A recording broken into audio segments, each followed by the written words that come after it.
I think always leading with your truth, your heart, embracing your creativity, and try not to compare yourself to other people. You know, just be you. Authenticity. Yeah. Don't be like AI. Write your own stuff, have it come from your own heart.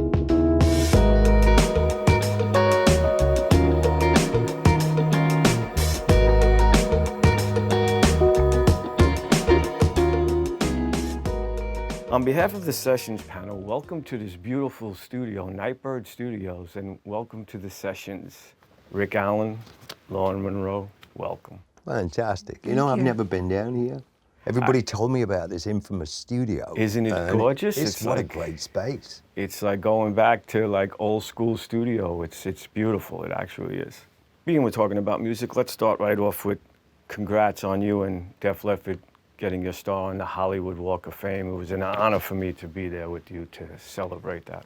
It was an honor for me to be there. The Hall of Fame was the same. I didn't understand what the big deal was until I was actually standing on stage and I saw the entire industry sitting in the front rows. It was like, oh, that's why it's a big deal. And then I felt it, and it was kind of the same yesterday.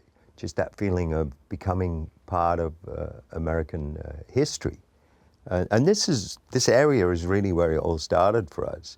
You know, May 20th, 1980, Santa Monica Civic opening up for Pat Travers, which is when I first met Tommy Lee. The other Tommy. Tommy Aldrich. Tommy Aldrich. Tommy Aldrich. Both great drummers, by the way. And Tommy helped me build this brand new drum kit that was in boxes, like it was nothing. It was great. So this is really where it all started for Def Leppard. So very fitting that we get a star close to epicenter. And it was Def Leppard Day in California. Fantastic. That's what he said. Gotta love The that. Right. Chamber of Commerce. October 9th. Yeah, that was beautiful. It's well deserved. Everything you do is well deserved. The band is incredible, as we all know, and your accomplishments and selling out stadiums still to this day, that's a huge accomplishment. I would never have thought that. So, we just feel very fortunate, very blessed that, our fans have stuck with us, and we've been able to keep this thing on the rails. Go back to the first time when you were 16, I believe. Well, we were making the first record when I was 16, and then by 1980 was really the first time we toured America. And your beautiful wife, Lauren Monroe. Yes. Hello, Lauren. Hello. It's our anniversary today. It is. That's right. Happy anniversary. Thank you. Working together, having a family.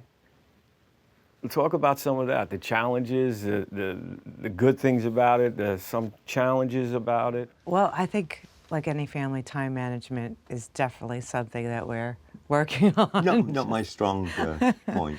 Yeah, so it's really, having the oversight of how to juggle time and moving around the country, sometimes the world, and with family and, the more traditional things of family life, which is school and washing the dishes and, laundry. Right. So, like you say, there's something wrong with the plumbing today. It's Yeah. Right, yeah, and that throws that we're on the way out the door and then you have a leak and, so it's just, I think it's just really trying to just stay in the moment and be creative and just have fun. Like we're trying to do that. Easier said than done sometimes, but then, bringing yourself back to that, or things that help ground you, things that are familiar. If we're able to do that, we're able to sort of keep each other in a good place. It's work. I mean, we've really worked on how to be a family, and how to balance creative and work.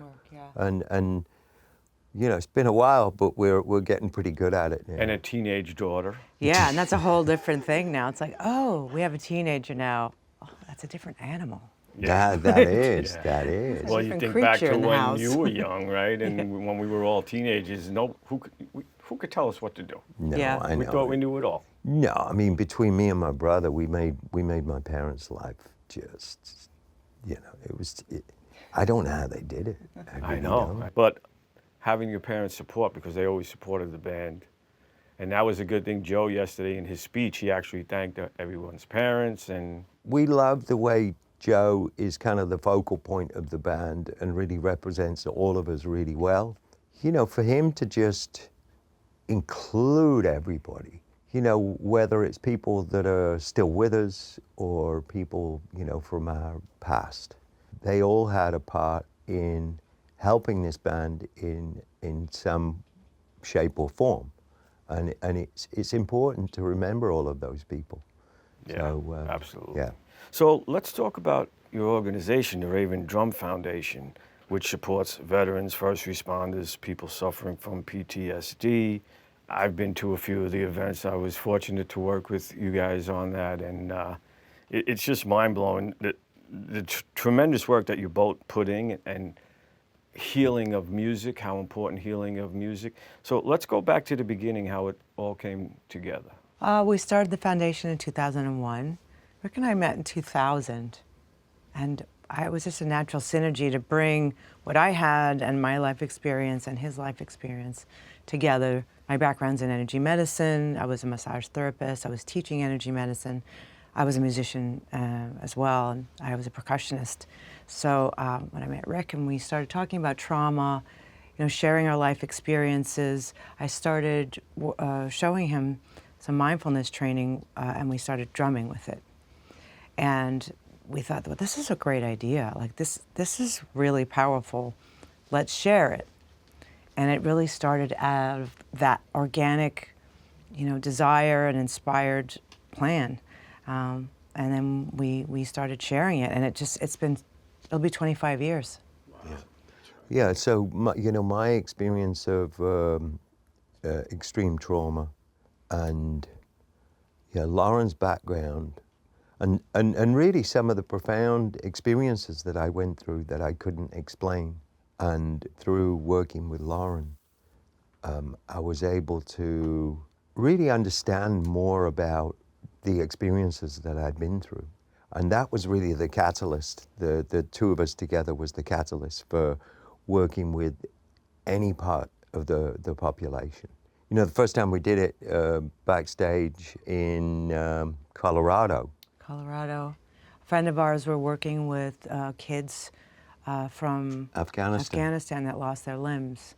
So we had a group of children that came backstage. We took them on the tour bus and we hung out with them. We brought drums and we started teaching them how to play, how to breathe, how to ground, just to help them learn how to regulate their nervous system. And we did that, and then we did some art. It was pretty profound to see the shift. And then we brought them to the concert and they got to see him play. And after we did that one time, that's when we really decided we want to do this. There's something there. There's something, and I think it could help everyone. Yeah. And that was the beginning. Drumming is such an ancient form. You know, it's in every culture.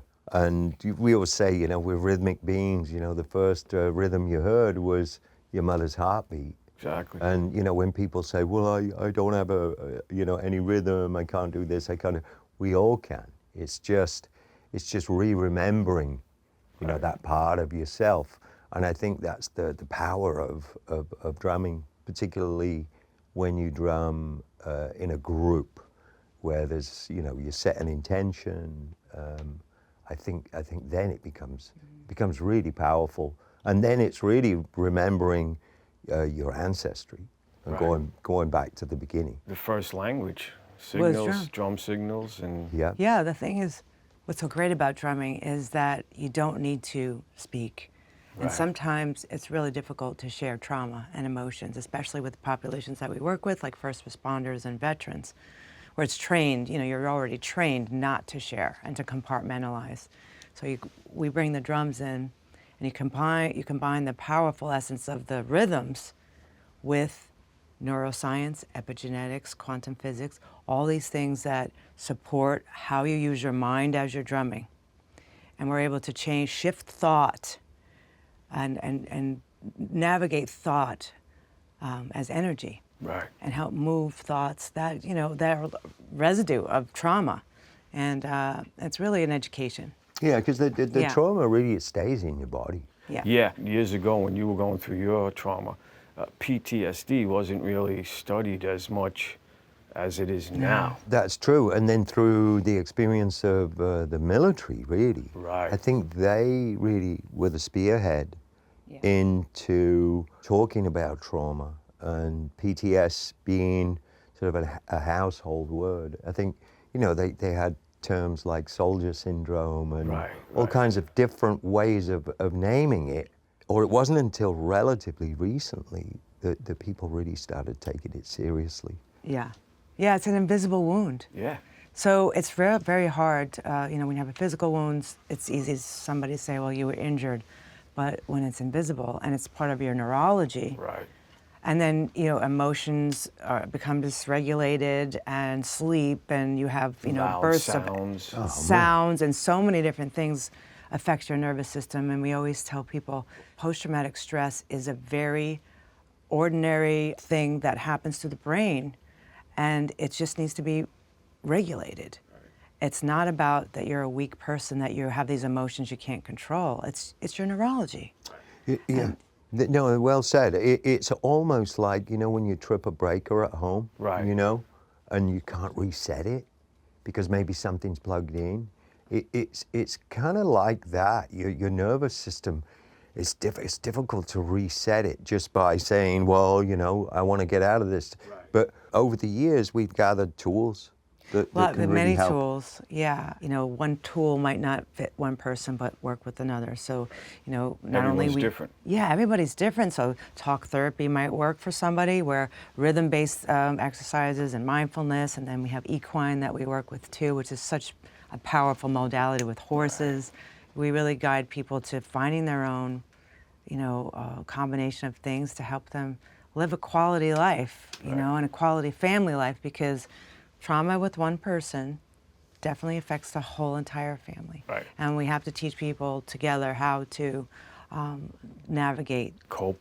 Yeah. Yeah, the ripple effect is very real. Back in the day, we would work with couples and sometimes families, and you would see the trauma of the parent or parents sort of spilling over into the rest of the family.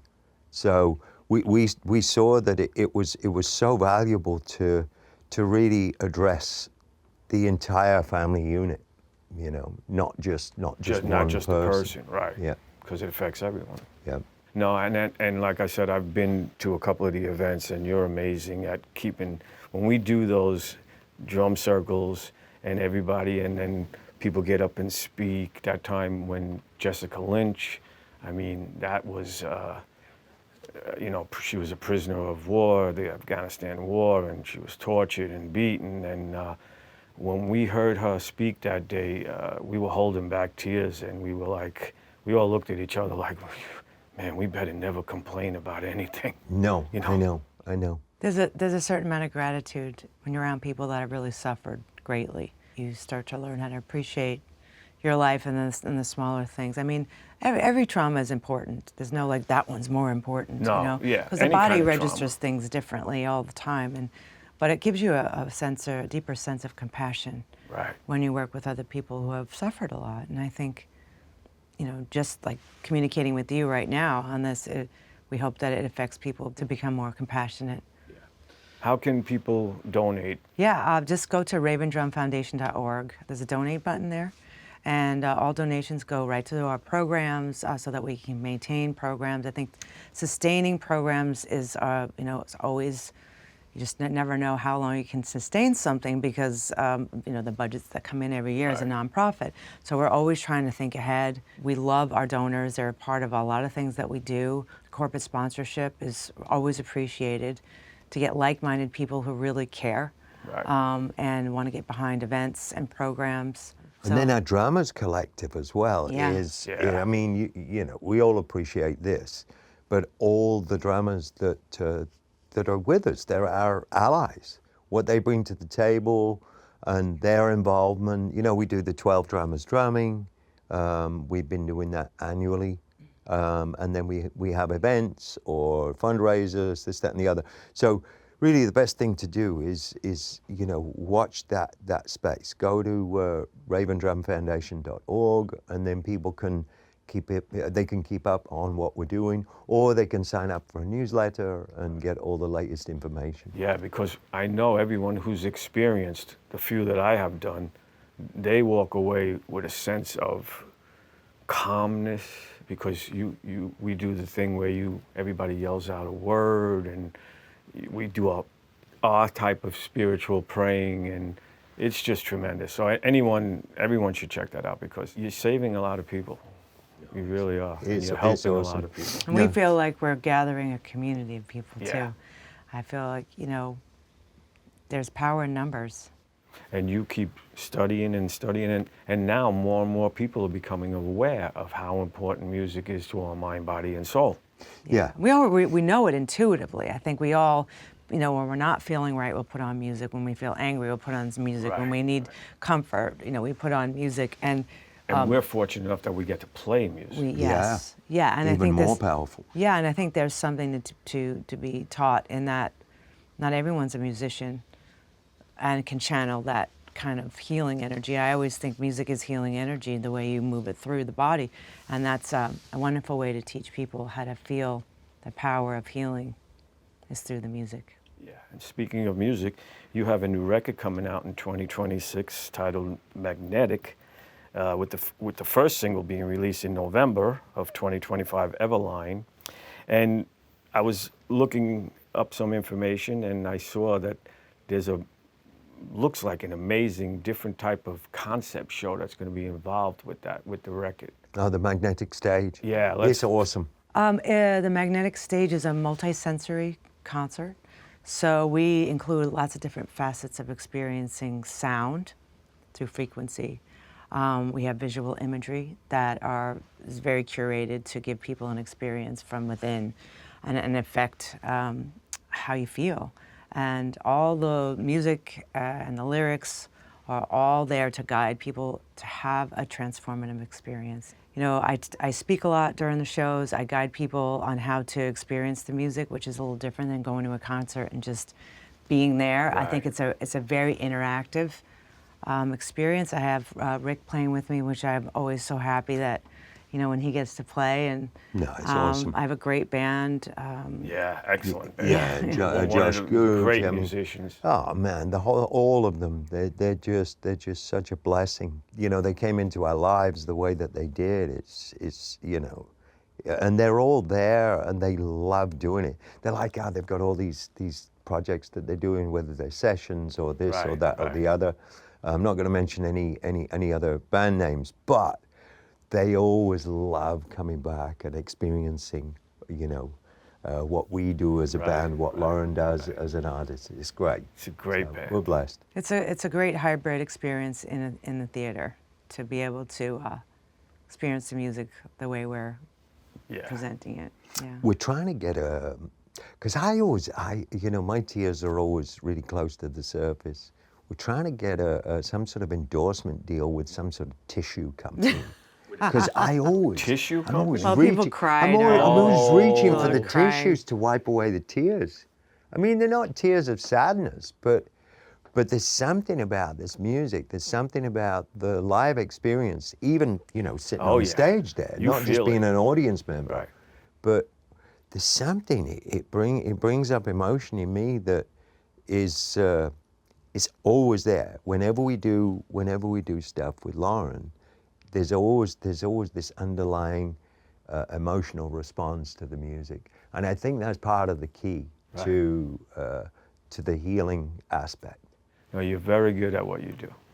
Thank you. Very good. And you're pretty good too. I try.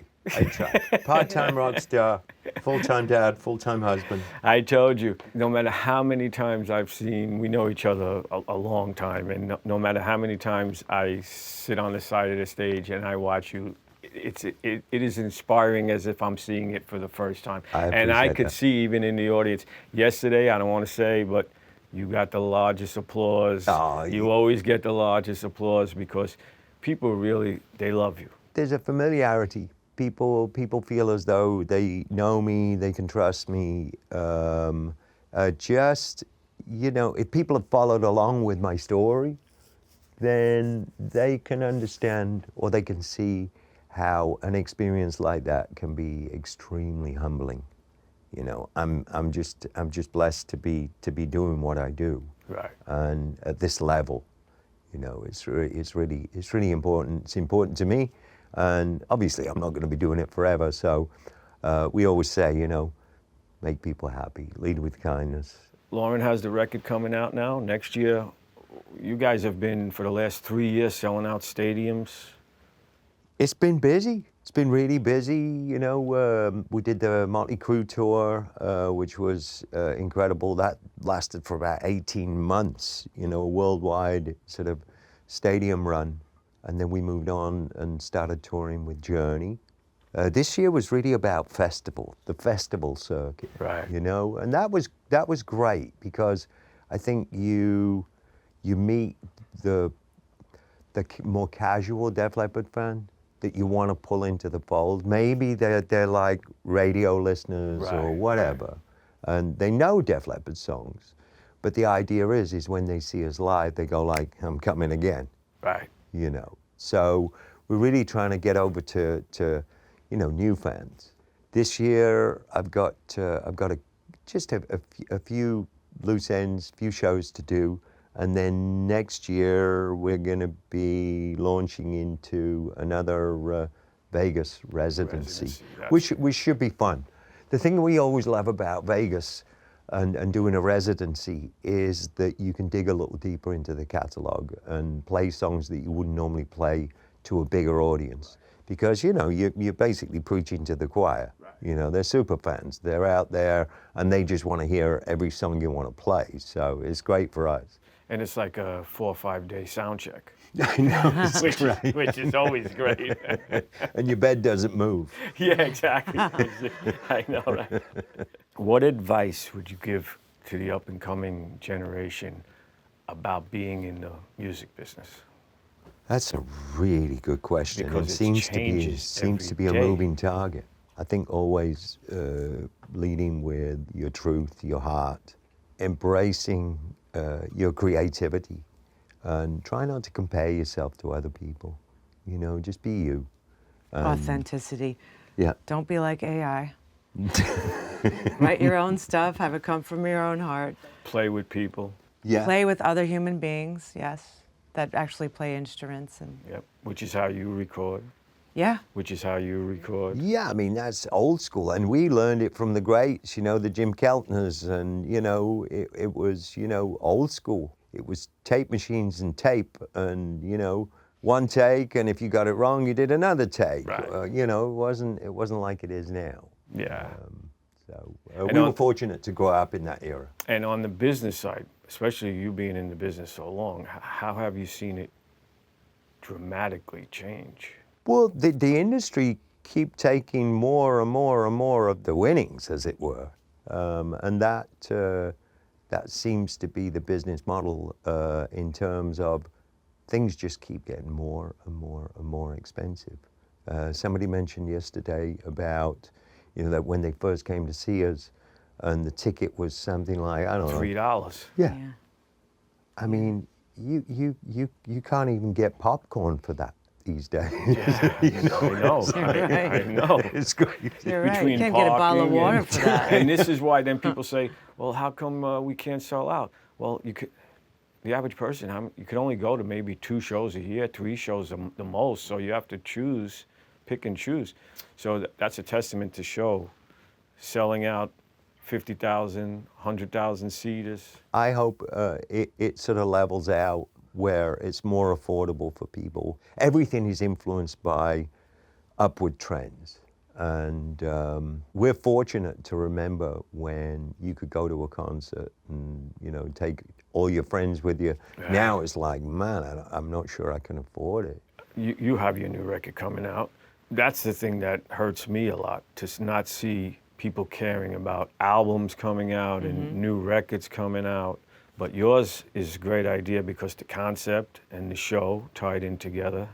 That was very yeah, smart. it's like, you know, well, it's because the album is so powerful. We wanted to be able to really have people experience it live, with a lot more commentary and a lot more guidance. So Music these days is kind of like the calling card for the show. Right. It's like, listen at home, put your headphones on, it's going to be really cool, but then come to the show and really And experience. Yes, and with other people around you, it's very cool. So, Yeah. you know, I'm all up for live musicians continuing to play live, big or small. I think the world needs that live connection with artists. No, with people, that's what's happening. Yeah. Social media, I love social media, but there's no empathy there anymore because people don't communicate with each other. Everyone's is a sales pitch on social media. It just Right. feels like it's always people are selling. And when you get people in a room together, you can't wear the mask Right. as well. And that's when the Yeah. magic happens, Yeah. which you know in the recording studio.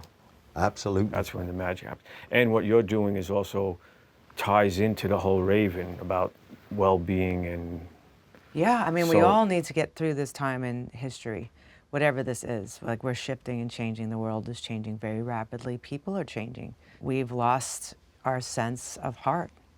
And we have to really elevate into this place where we can overcome some of the shifts that are happening and look at each other, no matter where we live, no matter what we look like or what we believe, and see each other as human beings and Right. treat each other that way.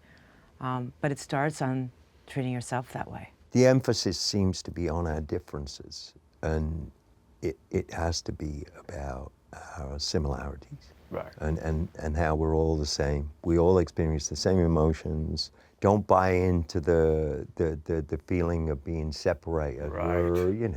We're absolutely one. One world. Yeah. Any new music? Lots of new music for Def Leppard coming. I can't really talk about it that much, but the songs that I've been involved with, the songs that I've helped with recording. There's still quite a lot to do. Details, some overdubs, that kind of thing. But the music is strong. We're fans of it. So we figure if we're fans of it, then other people are going to love it. Absolutely. And you play a lot of acoustic drums. I can go to the instrument that inspired me in the first place, Right. which was playing acoustic drums and that feeling you get, when you play a real drum, and then using the subtleties and just infinite sort of sound possibilities of an electronic drum kit. Just the idea of being able to go back and forth is awesome. I love it. Play acoustic drums. We did a PBS. Oh, I want to mention that too. We have a Sure. PBS. Oh, Media Access Award. Yeah, we did the Media Access Awards, and it'll be aired on PBS in California, November 5th, and then I believe it's December 1st nationally, and then internationally in January.